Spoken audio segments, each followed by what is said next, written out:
Rod Hill, I feel like I hear you rustling. I could tell you were not ready because I can hear you moving around back there, and then you flew onto the screen. I'm excited about this weather forecast, Rod. You know, do you need a breath? We'll take a moment to give you a breath here. It was that extra 10 seconds it took me to find the timberline temperature for Oh, man, I'm sorry. 35 up at the lodge, by the way. It's pretty warm. Yeah. There's actually a temperature inversion in place, which means in some instances it is warmer up top or up high than it is down low. And that's one of the reasons, if you're watching us from Hood River, good morning to you folks. You're seeing cloudiness. It's been locked down overhead. Those clouds have a good chance of starting to finally clear out as that temperature inversion starts to get out of here this afternoon. Hey, I thought we'd start with a real quick update on this large Arctic air mass that we're just continuing to watch with keen interest every day, if you will. So this is Sunday at 1 o'clock. It's where I've been starting these little tours. Again, the purple is this large Arctic air mass blanketing Canada. And you can see at 1 o'clock Sunday, the cold air just leaking across the Canadian-Washington border to our north.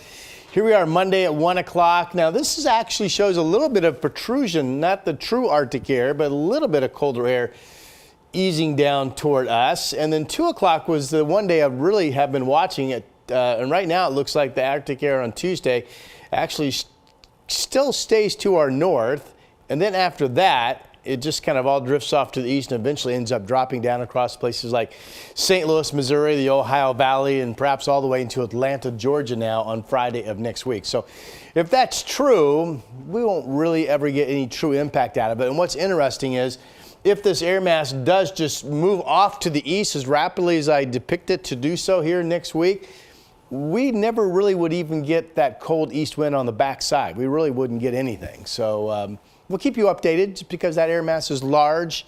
It's going to be impacting lots of the country. It's going to be close to us, so we're just keeping an eye on it. I mentioned 35 up at the lodge. They have 63-inch base right now. It's been compacted a little bit over the last day or two. The snow that's on the ground. Haven't had anything new the last few days, as you know. Early morning numbers here. These temperatures that were almost entirely in the 20s yesterday are now almost entirely in the 30s this morning. And the reason for the change, it's still clear up top, is that east winds picked up out of the gorge a little bit more so last night. And there's enough wind just kind of filtrating here and there. Doesn't take much, just a little breeze. That's held temperatures up. In fact, Silverton is probably windy. They're at 39 degrees. Troutdale's been looking at east gusts this morning to about 35 miles per hour coming out of the gorge. Astoria, 35. There's Salem just above freezing. 6 below out in Burns. That's your current temperature. Here's that low cloudiness in parts of the gorge I was talking about this morning, but Futurecast basically clears that out during the day. And with that disappearing, we overall have a sunny forecast today. Could be 50 again in Tillamook, low 40s up and down I-5 this afternoon. Again, another day where most of you or many of you out east will not get to 32. You'll be in the freezing zone all day. Here's our 7-day numbers. I started shower chance on Sunday. It's a little bit better on Monday. Could be a wintry mix of rain and snow showers on Tuesday, but I don't have any concerns with that right now. And then we start to warm up somewhat the back half of next week. And that is your forecast on this Friday morning.